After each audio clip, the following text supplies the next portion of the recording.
Ndugu zangu, mmeyasahau yale maonyo yasemayo nanyi kama kusema na wana.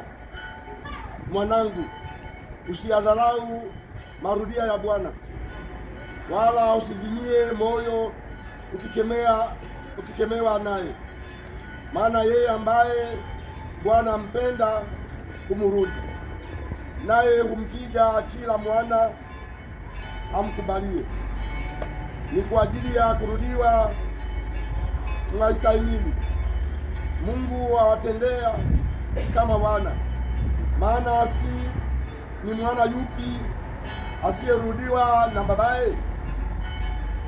Kila adabu wakati wake haionekane kuwa kitu cha furaha, bali cha huzuni, lakini baadaye kuwaletea wao waliozoezwa nayo matunda ya haki yenye amani. Kwa hiyo inyosheni mikono iliyolegea na magoti yaliyopooza, mkaifanyie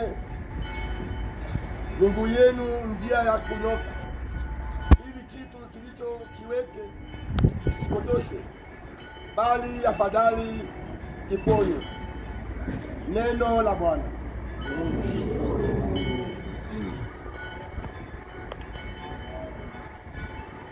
Wapendwa, neno la Mungu linatupa nguvu, na hasa hapa anapotuambia tunyoshe miguu yetu tukampe Mungu sifa, pale palipopotoka panyoshwe. Basi kabla ya kuanza hija yetu, tupeleke maombi yetu kwa Mwenyezi Mungu kama takavyoongozwa na Biblia.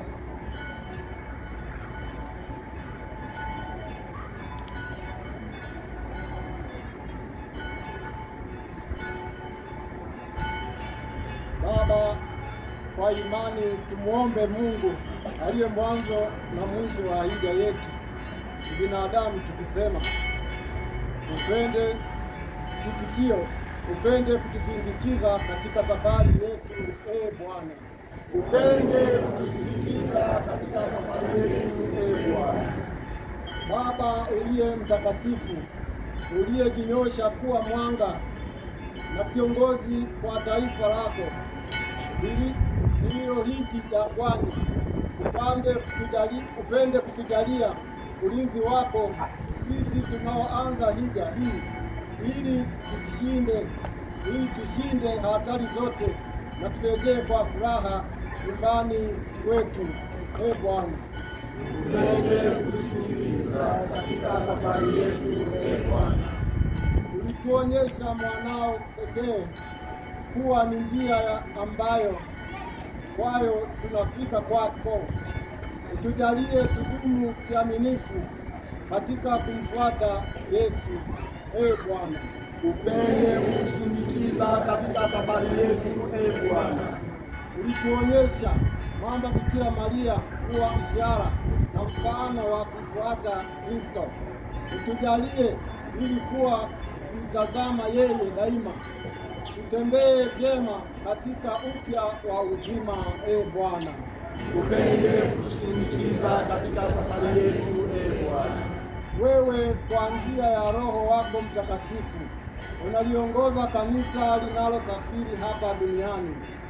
Utujalie ili tunapokutafuta wewe uliye juu ya yote, tutembee katika njia ya amri zako, Bwana. Upende kutusindikiza katika safari yetu, Bwana. Wewe unayetuita kwako kwa njia ya haki na amani, utujalie ili siku moja tuje tukuone wewe katika makao ya milele, Bwana. Upende kutusindikiza katika safari yetu, Bwana. Tuunganishe sala zetu, maombi yetu na sala ile aliyotufundisha Bwana wetu. Baba yetu uliye mbinguni, jina lako litukuzwe, ufalme wako ufike, utakalo lifanyike duniani kama mbinguni. Utupe leo mkate wetu wa kila siku, utusamehe makosa yetu kama tunavyowasamehe na sisi waliotukosea, usitutie katika shawishi, lakini tuokoe maovuni. Amin. Tuombe. Ee Mungu Mwenyezi, wewe unaelekeza daima huruma yako kwa wale wanaokupenda na kwa wanaokutafuta, hujawahi kuwa mbali nao. Nakuomba uwe sasa pamoja na wana wako ambao sasa wanaanza kwa ibada hija yao. Uongoze safari yao katika mapenzi yako, ili muda wote walindwe kwa kivuli chako cha wokovu na waangazwe kwa nuru ya wema wako, na hivyo waweze kufika kwa furaha pale kanisani wanapokwenda kukamilisha yote kwa sifa yako. Tunaomba hayo kwa njia ya Kristo Bwana wetu. Amen. Bwana awe nanyi. Mwenyezi Mungu aongoze safari yetu na atuelekeze kwenye ustawi wa wokovu wake. Amina. Hija ambayo tunaifanya sasa katika imani ikamilike na kufanikiwa katika baraka. Amina. Mungu anayewajalia kwa wema nguvu ya kutamani na kutimiza mambo yanayompendeza, awabariki na kuwaimarisha katika imani yenu. Amina. Na baraka yake Mungu Mwenyezi, ya Baba na ya Mwana na ya Roho Mtakatifu iwashukie na kukaa nanyi daima. Amina. Tuandamane kwa amani.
ya kiroho, Mungu alitupitisha katika maji ya ubatizo, akatukomboa kutoka utumwa wa dhambi.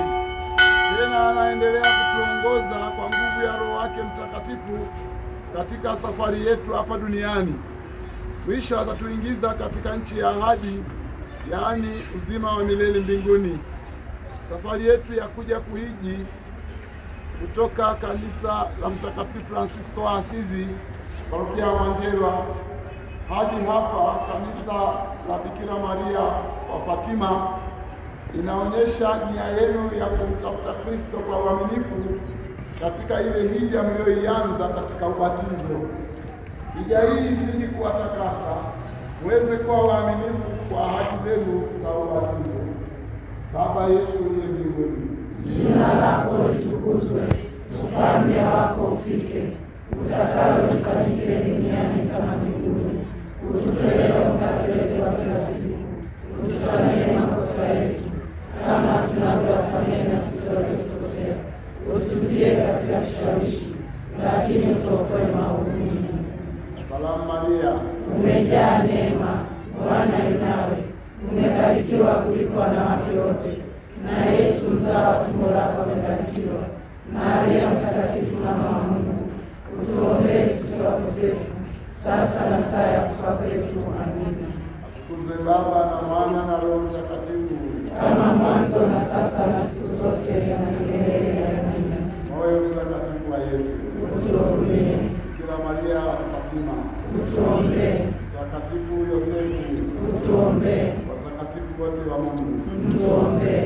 Sasa nitawanikizia maji ikiwa ni sehemu ya ibada yetu ya toba, na kisha hapo tutaanza maandamano ya kuingia kanisani, tutamtolea Mwenyezi Mungu sadaka ya sifa.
uzima wa milele.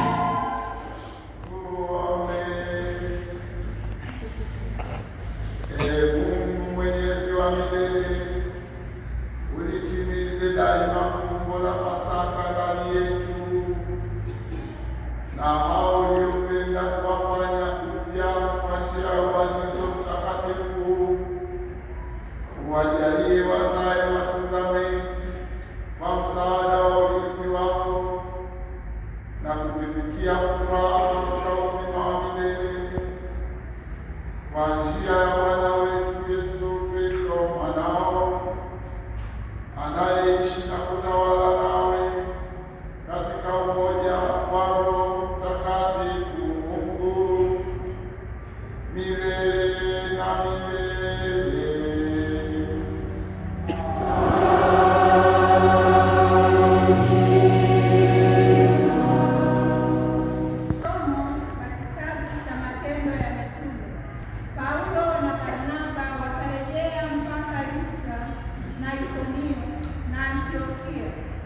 Ukifanya imara roho za wanafunzi na kuwaonya wakae katika ile imani, na ya kwamba limetupasa kuingia katika ufalme wa Mungu kwa njia ya dhiki nyingi. Na walipokwisha kuwachagulia wazee katika kila kanisa na kuomba pamoja na kufunga, wakawaweka katika mikono ya Bwana waliyemwamini. Wakapita kati ya Pisidia wakaingia Pamfilia, na baada ya kuhubiri lile neno katika Perge wakateremka mpaka Atalia, na kutoka huko wakaabiri kwenda Antiokia. Huko ndiko walikoombewa neema ya Mungu kwa ile kazi waliokwisha kuitimiza. Hata walipofika wakalikutanisha kanisa, wakawaeleza mambo yote aliyofanya Mungu pamoja nao, na ya kwamba amewafungulia mataifa mlango wa imani. Neno la Bwana.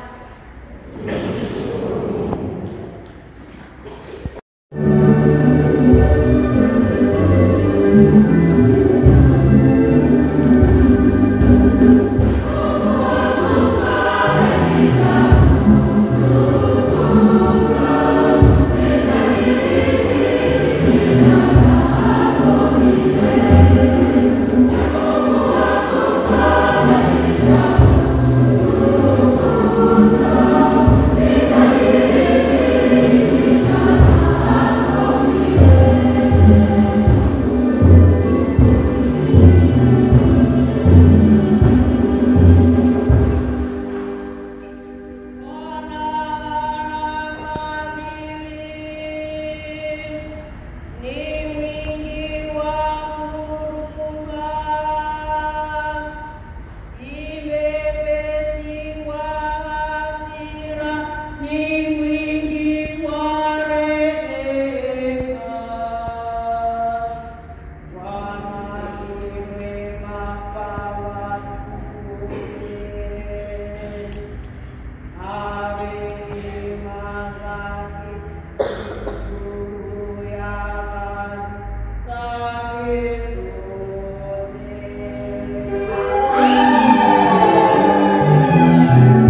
Yuda alipokwisha kutoka, Yesu alisema, sasa ametukuzwa Mwana wa Adamu, naye Mungu ametukuzwa ndani yake.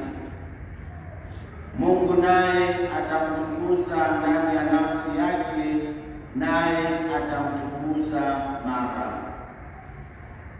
Enyi watoto wadogo, bado kitambo kidogo nipo pamoja nanyi. Amri mpya nawapa, mpendane. Kama vile nilivyowapenda ninyi, nanyi mpendane vivyo hivyo. Hivyo watu wote watatambua ya kuwa ninyi mmekuwa wanafunzi wangu, mkiwa na upendo ninyi kwa ninyi. Neno la Bwana.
Azimio.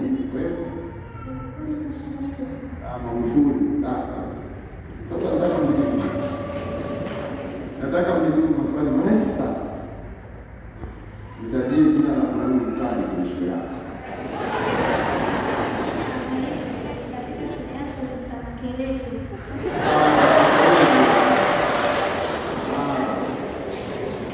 Na wewe kule Magufuli, Mwalimu Mkali kama Magufuli Marekani? Kwa nini Magufuli anasema Mkali bwana kwa nini?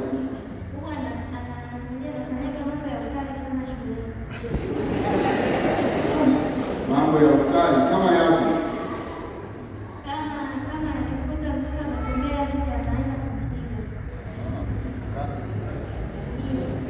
Wanakutana pia. Kwa mfano wanakutanaje? Anakutana na sisi mbalimbali, kwa mfano anamuita mtoto wa jirani wewe au anamuita wewe. Kwa mfano ukiwa unaenda shuleni mwenyewe kukaa akisema na nini kanyewe vizuri vizuri unasema kama mambo shuleni.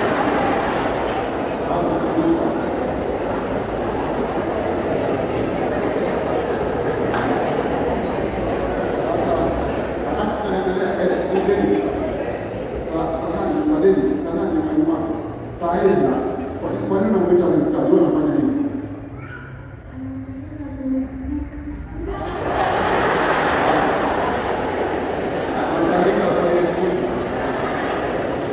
Na kingine ambacho wanafanya kukutana wanapiga wengine wanafanya nini?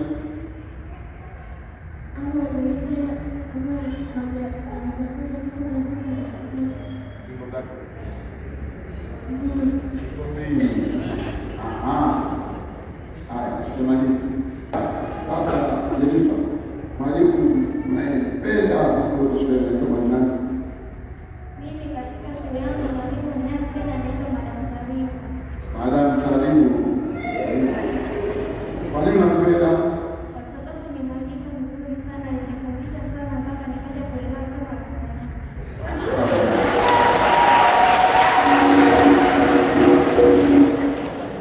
Yeye watapika. Ndio, tulifanya makosa na Tungaza kitu unaweza kama mzuri sawa. Wewe mwalimu gani unapenda sana hapo shule kwa Magufuli? Sawa, yangu. Anajina kama sababu ya kwa nini unampenda? Somo gani? Somo la science. Yeye anapiga vile na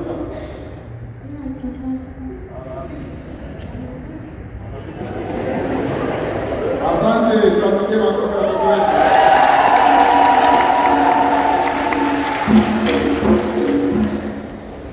Napenda taarifa wa Mungu. Mmesikia juu ya Sabaudia, Samakiregi, Saezra na sasa Madam Chalimo. Inawezekana wapo, lakini mahubiri yao ndio hayo wamesikia.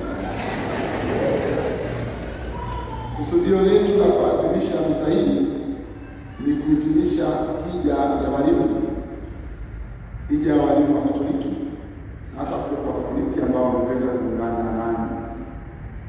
Hili ni tendo la kiroho zaidi na sio la kitaaluma pekee. Tendo la kiroho ambalo linashibishwa kwa matendo yanayofanana na kitaaluma na mengineyo. Kama tulivyojifunza, kwenda hija ni kujaribu kutoka ndani ya nafsi yako na kwenda kukutana na Mungu. Unatoka ndani ya nafsi yako, kwa sababu usipoambiwa unaweza kuwa unatumia muda wote, rasilimali zako zote kwa ajili ya kutazama na kushughulikia nafsi yako pekee. Uvae nini, ukae wapi, uende wapi, uongee na nani, yote kipimo kinakuwa mimi binafsi napenda au sipendi. Kwa sababu kwenda hija unatoka kwenye nafsi yako hiyo ya mimi, unaenda kwenye nafsi ya tatu, Mungu yeye anataka nini, au nafsi ya pili, wewe Mungu unanitaka nini. Kwa hivyo fanya hija hii ambayo unahitimisha sasa, kusudio lake ni kutane mwe karibu zaidi na Mwenyezi Mungu. Yaliyofanyika katika hija hii ni mafunzo, kusali, kujitakasa na yote ambayo yanasaidia roho yako kushika njia vizuri, njia ya wokovu. Yafuatayo baada ya kufanya haya, yafuatayo ni kuishi ipasavyo amri kuu ya mapendo, kwa sababu mwisho wa yote tathmini ya maisha ya Kristo ni kiwango cha utekelezaji wa amri kuu ya mapendo. Ndio maana inaitwa amri kuu, inajumuisha amri zingine zote. Kwa kifuatacho ni kuishi ipasavyo itakiwavyo amri kuu ya mapendo, ambapo leo Bwana Yesu ametuambia kupitia Injili ya Yohane sura ya 13 aya ya 34 kwamba amri mpya nawapa, mpendaneni kama mimi nilivyowapenda ninyi. Kwa hiyo na mipaka ya amri hiyo inawekwa wazi. Yeye ametupendaje? Maandiko yanaweka wazi alivyotupenda, zaidi ya kutufundisha na kutulisha, zaidi ya kuponya kimwili na kiroho, zaidi ya kufufua wafu na kuwarudishia matumaini waliokata tamaa, lakini ameteseka, amekufa kwa ajili yetu kwa dhambi. Ametupenda upeo, ndio amri mpya anatupa, mpendane kama mimi nilivyowapenda ninyi. Yohane 13:34. Hatuwezi kujigamba kwamba kabla ya hija hii tulikuwa tunaishi amri ya mapendo ipasavyo, na hata tutajigamba kwamba baada ya hija hii tunaweza kuishi amri ya mapendo ipasavyo. Kupendana kama Yesu Kristo alivyopenda, shughuli yake si ndogo. Hata hivyo, kwa neema ya Mungu yasiyowezekana yanawezekana. Ametupa kielelezo cha kushika amri hii ya mapendo, ametupa kielelezo cha kushika amri hii ya mapendo ili tuweze kutekeleza. Na leo kielelezo chetu ni watakatifu Paulo na Barnaba. Katika somo la kwanza, hawa mitume wanadhihirika kwamba walikuwa na fadhila kubwa ya ujasiri kwa katika kutekeleza mapenzi ya Bwana wao. Pili, mitume hawa walitenda kazi yao yote kwa hekima kubwa, hekima iliwaongoza ambayo ni zawadi ya Roho Mtakatifu.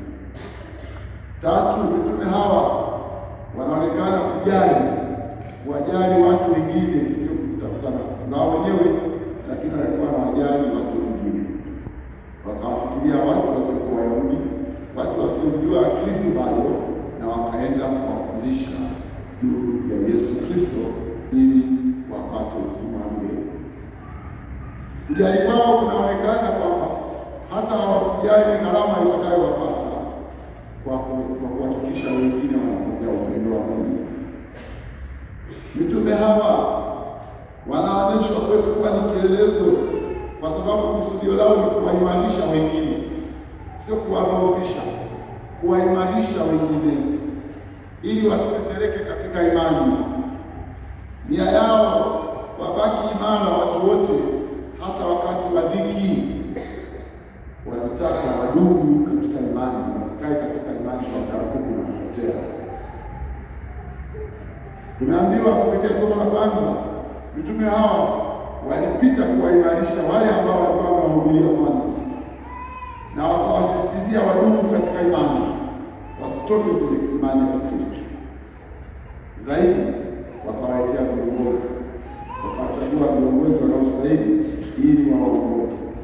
Kwa hiyo tunajua mitume hawa ni kielelezo kwetu, kwa sababu mitume hawa waliamini kanisa litakwenda likiwa na viongozi wanaostahili. Waliamini kanisa haliwezi kuendelea pasipokuwa na viongozi bora, na sio bora viongozi. Wakaenda kutekeleza hayo yote. Mitume hawa wamekuwa kielelezo kwetu. Tunao kusudia sasa kuishi amri ya mapendo kamilifu. Tunatamani kuingia Yerusalemu mpya ambayo imetajwa kwenye kitabu cha Ufunuo somo la pili. Tunatamani kuingia Yerusalemu mpya ambapo Mungu ndiye mtawala na hakuna dhiki yote, na kanuni ya sheria kuu, katiba kuu ya mapendo. Na kielezo ni hawa wawili mitume waliostahili kujua kwetu. Wapendwa wanaini na wote ni wapenzi wema ambao wako katika maadhimisho haya. Mmehitimisha hija yenu, kama nilivyosema, inahusu zaidi roho zetu. Na roho ikiwa na nguvu, mwili utakuwa na nguvu. Roho yako ikiwa hai, hautahitaji msimamizi kwenye kazi yako ya ualimu. Hautahitaji mchunguzi wa kufuatilia, kwa sababu roho yako thabiti. Hivyo yafaa tunapohitimisha hija muwe na maazimio. Nitawaongoza katika kuweka maazimio, na najua kila mtu ana maazimio yake, lakini maandiko ya kuyasoma yanatutajia baadhi ya maazimio yanaweza kutufaa. Kwanza, azimieni kutamani kukutana tena. Sababu Paulo na Barnaba waliona haitoshi kwenda huko Ikonia, huko Antiokia mara moja, walirudi na mara ya pili. Na ni walimu na msamiati usiochuja, ukazia maarifa. Uweke maazimio ya ukazia maarifa. Ukazie maarifa ili kile mnachokiamini na kile mnachoanza kufanyia mazoezi sasa kiwe sehemu ya tabia yenu, kiwe tunu zenu za utume wenu. Azimio la pili, jitahidi kusimama imara katika imani. Msimame imara katika imani na mdumu katika imani. Msifurahie leo na kesho msionekane. Paulo na Barnaba waliwahimiza watu wale, simameni imara katika imani na mdumu katika imani. Hata kama kuna dhiki, mstahimili. Nani mjitahidi kusimama imara katika imani na mdumu. Mstahimili dhiki. Dhiki zitakuwepo daima kati yenu. Mstahimili dhiki. Kazi ya watakatifu Paulo na Barnaba inasema kwenye kitabu cha Matendo sura ya 12 aya 20, sura ya 14 aya 22, kwamba walikwenda kwa watu wale, kwanza wasimame imara, pili wadumu katika imani, tatu wastahimili katika dhiki zote. Ndivyo nani akukusudie, kwani dhiki inaposhinda nguvu inatuingiza kwenye dhiki kubwa zaidi. Lengo la hayo yote ili hatimaye muingie katika Yerusalemu mpya ambapo kuna maumivu tumeambiwa na maono ya Yohana, wala kuna mchozi na Mungu mtawala ndio mwangaza wa dunia hiyo takatifu. Mitume wale waliona kwamba kundi la Mungu haiwezi kwenda bila uongozi. Ninaamini mnatamani pia kuwa na uongozi utakaounganisha na kuratibu pamoja. Wekeni azimio kupendana kama walimu, kusaidiana, kuinuana, kuelekezana kwenye mafanikio badala ya kuhimizana. Tamanini utambulisho wenu uwe unamhusu Yesu Kristo. Yesu anasema mkipendana ndio watu wanajua kwamba nyinyi ni wanafunzi wangu. Tamani kitambulisho chenu kimhusu Yesu Kristo. Wapendwa walimu, haya yote yanawezekana. Nchi hii yetu, tuko katika nchi yetu, tuna utamaduni mmoja au desturi za kitaifa zinazotuhusu. Kila mmoja ajivunie tunu za nchi yetu na urithi wa nchi yetu. Hapo wasiojua urithi na tunu za nchi yetu, nani atawaambia? Ni walimu ndio wanaweza kumwambia asiyejua. Wako wasiojua tunaziishije sheria za nchi yetu, tunaelekea watu kama nchi yetu. Dada yetu ni nini? Nani atasema? Ni mwalimu. Kwa hiyo mtimize wajibu wenu, uchungaji wenu, na hatimaye watu wengi wataingia katika Yerusalemu mpya, nanyi mtafurahi kuona matunda mazuri ya kazi yenu. Tumsifu Yesu Kristo. Ndugu zangu, tuungane imani yetu. Nasadiki kwa Mungu mmoja,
kwa sababu ya maono hafifu au matatizo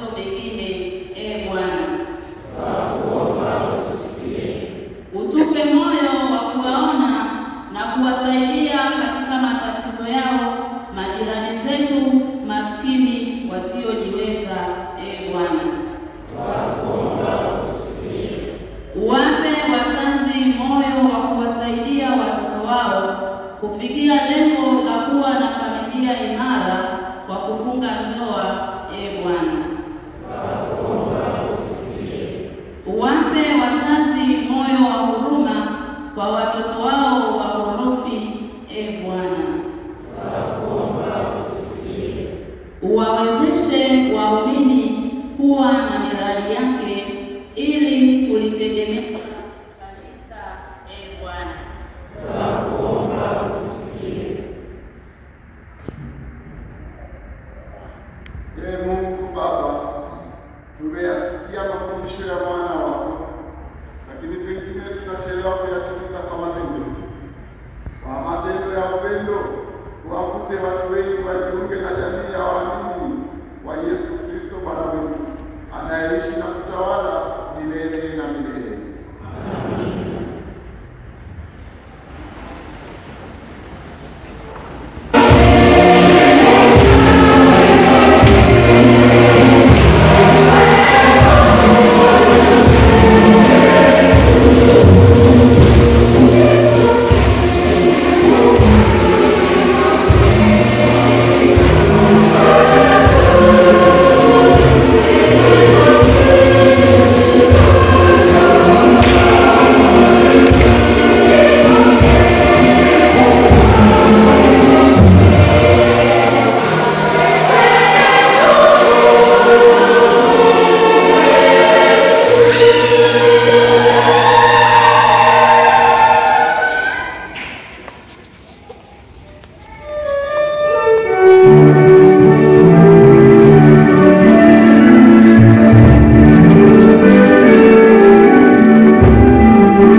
Tazama mwana-kondoo wa Mungu.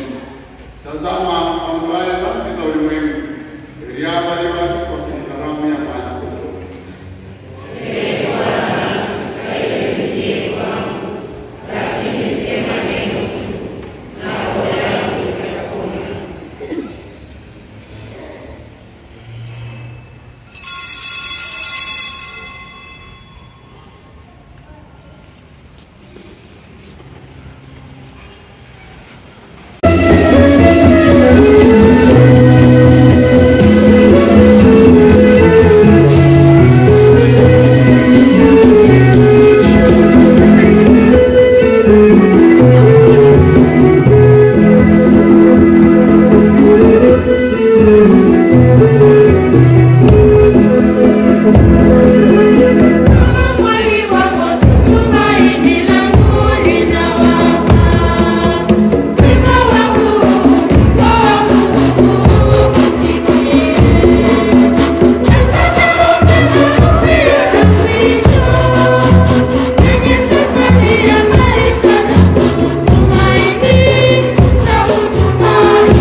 wa uzima kwa njia ya Kristo Bwana wetu.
Oh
kweli.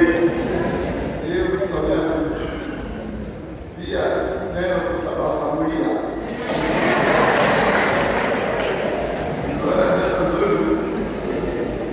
Alikuwa analitoa kwa kutumia. Kutabasamulia ni sawa. Nashukuru Mungu mwenyewe. Kama kama hiyo kwa ajili ya shauri.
msaada wetu katika jina la Bwana. Bwana awe nanyi.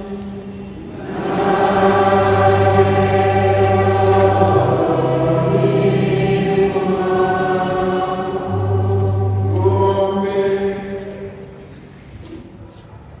Mungu Baba yetu, ulimuongoza salama salimini Ibrahimu kutoka nyumbani kwake, mwenyewe na ukamlinda katika njia zake na safari zake kwenda makazi mapya uliokuwa umemchagulia, na kuomba sasa ubariki watu wako, uwe nao wanaposafiri, na uwalinde katika kila hatua ya safari yao, wasaidie wawe makini, waangalifu na wenye kuwajali wasafiri wenzao, na kuomba ubariki njia zote za usafiri,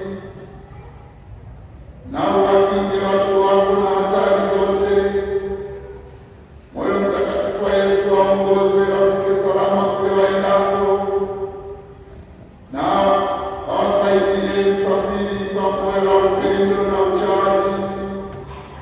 Tunaomba hayo kwa njia ya Kristo Bwana wetu.